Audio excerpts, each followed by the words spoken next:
Les amis, nous voici à nouveau ensemble. La dernière fois, nous avions découvert la structure de l'évangile de Marc, vous vous souvenez? Si vous n'avez pas encore vu cette vidéo, ne vous inquiétez pas, vous aurez le lien à la fin de la capsule. Aujourd'hui, il nous faut comprendre pourquoi le cœur de la structure de Marc est encadré par deux récits de guérison d'aveugles. Et d'ailleurs, pourquoi la première guérison se fait en deux temps, comme si Jésus n'avait pas été capable de la réaliser du premier coup. C'est un vrai mystère. Enfin, pas tant que ça. Et je voudrais vous faire voir juste après le générique.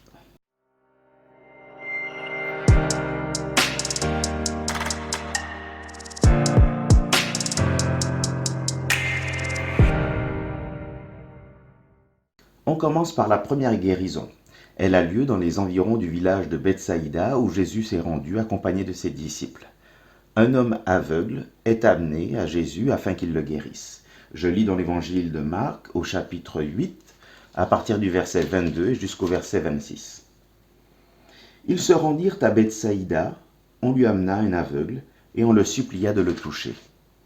Il prit l'aveugle par la main et le conduisit hors du village, puis il lui mit de la salive sur les yeux, lui imposa les mains et lui demanda « Vois-tu quelque chose ?» Il ouvrit les yeux et dit « Je vois des hommes, mais comme des arbres, et ils marchent. » Jésus lui mit de nouveau les mains sur les yeux, et quand l'aveugle regarda fixement, il était rétabli et voyait tout distinctement. Alors Jésus le renvoya dans sa maison en disant « Ne rentre pas au village. » Je ferai juste quelques remarques sur ce récit. Premièrement, regardez bien, l'homme aveugle ne vient pas à Jésus de lui-même. Il est amené à Jésus par d'autres personnes. Regardez encore, il ne parle pas pour lui-même. Ce sont d'autres personnes qui parlent en son nom. D'autres personnes qui supplient Jésus de le guérir en le touchant. Et Jésus le prend par la main et le conduit hors du village pour le guérir. Ensuite, la vue de l'aveugle est progressivement rétablie par Jésus. C'est peut-être ce qu'il y a de plus étonnant ici. Après une première intervention, Jésus lui demande « Peux-tu voir quelque chose ?» Et nous devrions avoir ici un cri de joie. « Oui, je vois. » Au lieu de ça, l'aveugle répond « Je vois des gens, mais... » Ils ressemblent à des arbres. Avouons-le, à première vue, c'est un échec. Mais à première vue, voit-on vraiment? Vous avez remarqué, l'homme sait à quoi ressemblent des arbres. C'est un indice qu'il n'est pas aveugle de naissance, il a perdu la vue, on ne sait pas exactement comment, mais probablement depuis longtemps. Il est sur le point de vivre une double guérison. La première intervention de Jésus lui permet de voir à nouveau, la vue est rétablie. La deuxième intervention rétablit sa capacité à interpréter ce qu'il voit. Une personne qui recouvre la vue après une longue période de cécité peut avoir besoin, en général a besoin de temps, pour récupérer la capacité de comprendre et d'interpréter ce qu'elle voit. Il faut intégrer les distances, il faut intégrer la perspective. Il ne suffit pas de voir, encore faut-il être en mesure d'interpréter, de comprendre ce qu'on voit. Vous voyez?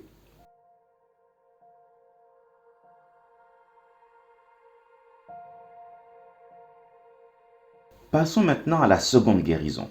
C'est celle de Bartimée.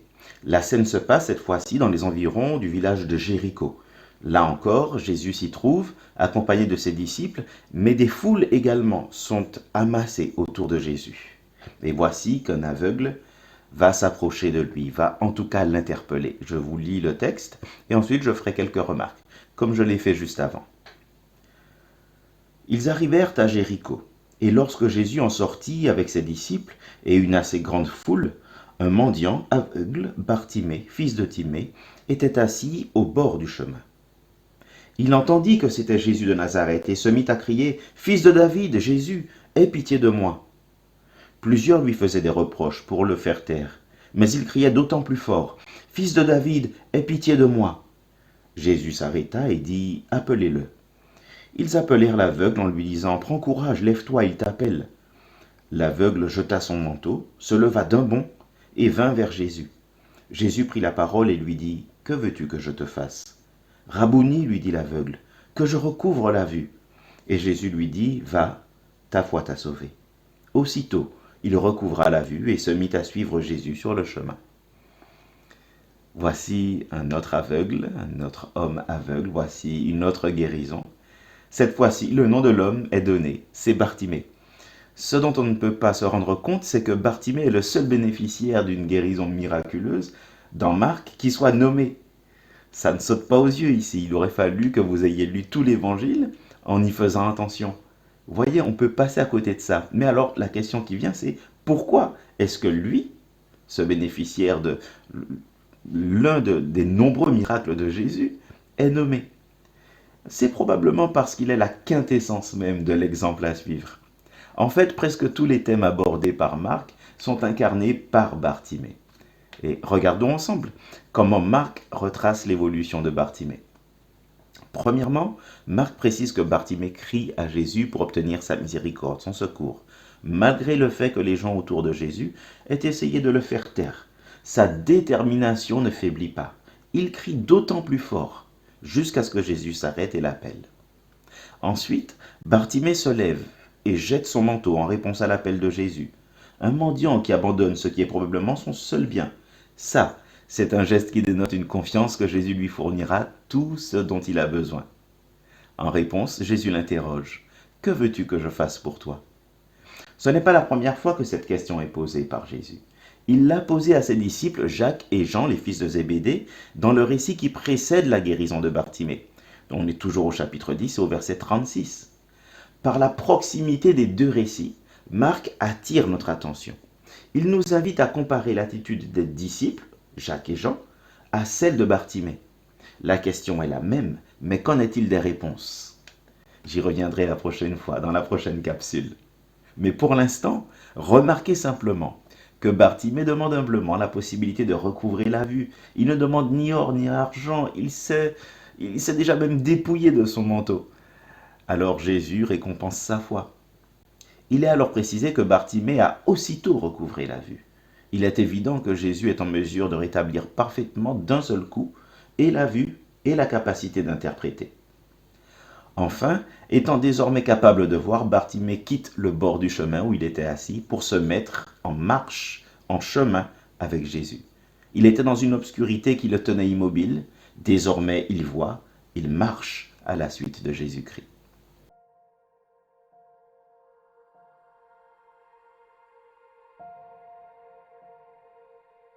Que fait Marc? Dans les deux récits, on retrouve les mêmes grandes étapes. Un aveugle entre en scène, Jésus intervient, la guérison de l'homme est attestée, mais une chose saute aux yeux, ces étapes ne sont pas développées de la même façon dans les deux récits, ni dans les mêmes proportions. Par exemple, le premier récit souligne de façon répétée la passivité de l'homme, tandis que dans le second, on voit très clairement une démarche active et déterminée de Bartimée. Le premier passage met l'accent sur le processus de guérison, en détaillant les actions de Jésus, en donnant certaines précisions comme celle de la salive par exemple. Marc insiste sur la persistance de la cécité. Dans le second récit, il se contente d'écrire « Jésus lui dit, va, ta foi t'a sauvé » et aussitôt il recouvra la vue. Aucune information n'est donnée concernant le processus. Le premier récit rapporte que l'homme a été renvoyé chez lui. Le second nous informe que Bartimée a suivi Jésus sur le chemin. En fait, Marc utilise les récits des deux hommes aveugles, leur guérison, dans son évangile pour servir de métaphore. Le premier récit correspond à la situation des disciples au moment où la section centrale de son évangile commence. Jetez un petit coup d'œil à ce qui précède la guérison de l'homme de Bethsaïda. Jetez un petit coup d'œil donc au chapitre 8, versets 14 à 21. Qu'allez-vous y trouver? Voyez-vous un lien? Exaspéré par ses disciples, Jésus leur fait des reproches. Êtes-vous encore sans intelligence? Ne comprenez-vous pas? Avez-vous le cœur endurci? Ayant des yeux, ne voyez-vous pas? Ayant des oreilles, n'entendez-vous pas? Et n'avez-vous point de mémoire? Et un peu plus loin, Jésus ajoute, ne comprenez-vous pas encore? Alors que Jésus enseigne ses disciples depuis quelque temps déjà, ils ne parviennent pas encore à comprendre ce qu'il leur dit. Ils ne voient pas clairement où Jésus veut en venir. Notez bien le lien entre voir et comprendre, parce que voir, c'est comprendre. La guérison de l'homme de Bethsaïda vient juste après ça. Marc nous présente donc le cheminement d'un homme dont le rétablissement progressif de la vue est parallèle aux besoins des disciples en ce qui concerne leur compréhension de la personne et de l'enseignement de Jésus, mais aussi de ce que signifie être un disciple. Pour voir clairement, ils auront besoin d'enseignements supplémentaires de la part de Jésus. comme il a fallu une intervention supplémentaire dans le cas de l'homme de Bethsaïda. Par la façon dont il a choisi de procéder, Jésus enseigne ses disciples sur leur propre cécité persistante et sur leur besoin de voir, c'est-à-dire de comprendre. Ce besoin des disciples est ensuite confirmé dans le récit qui suit immédiatement la guérison de l'homme de Bethsaïda. Dans ce récit, Jésus pose une question à ses disciples. « Qui dites-vous que je suis ?» Et c'est Pierre qui répond.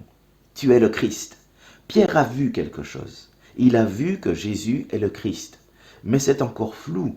Il ne voit pas distinctement. Parce qu'il ne comprend pas ce qu'impliquent les paroles qu'il est en train de dire. C'est l'enseignement répété de Jésus qui pourra lui ouvrir les yeux. C'est certainement la raison pour laquelle Jésus a utilisé sa salive quand il a guéri l'homme de Bethsaïda. C'était un symbole du fait que ce qui vient de sa bouche, son enseignement, est ce qui ouvre les yeux. Le second récit correspond à ce que les disciples devraient expérimenter. Bartimée incarne l'exemple de la foi qui est nécessaire pour suivre Jésus. Implorer la grâce du Seigneur, crier à lui sans se résigner face à l'adversité, venir à lui, se laisser interroger par lui, le laisser nous ouvrir les yeux et enfin le suivre sur le chemin. Ce récit met l'accent non plus sur le processus de guérison, ce n'est pas ce qui intéresse Marc à ce moment, mais c'est plutôt la détermination de l'homme et l'aboutissement. C'est ça qui importe maintenant. L'aboutissement, c'est-à-dire voir clairement, complètement, et être désormais sur le chemin. Si ces deux guérisons d'aveugles nous parlent finalement des disciples de Jésus, alors une question me taraude. Qu'est-ce qu'ils n'arrivaient pas à voir? C'est-à-dire, qu'est-ce qu'ils n'arrivaient pas à comprendre? Et comment Jésus les a-t-il guéris de leur cécité tenace? Nous avons besoin de réponses. C'est pourquoi il faut qu'on se retrouve dans 2 semaines. Alors je vous ferai voir ce que Marc dit entre les deux guérisons. Mais en attendant, bonne semaine.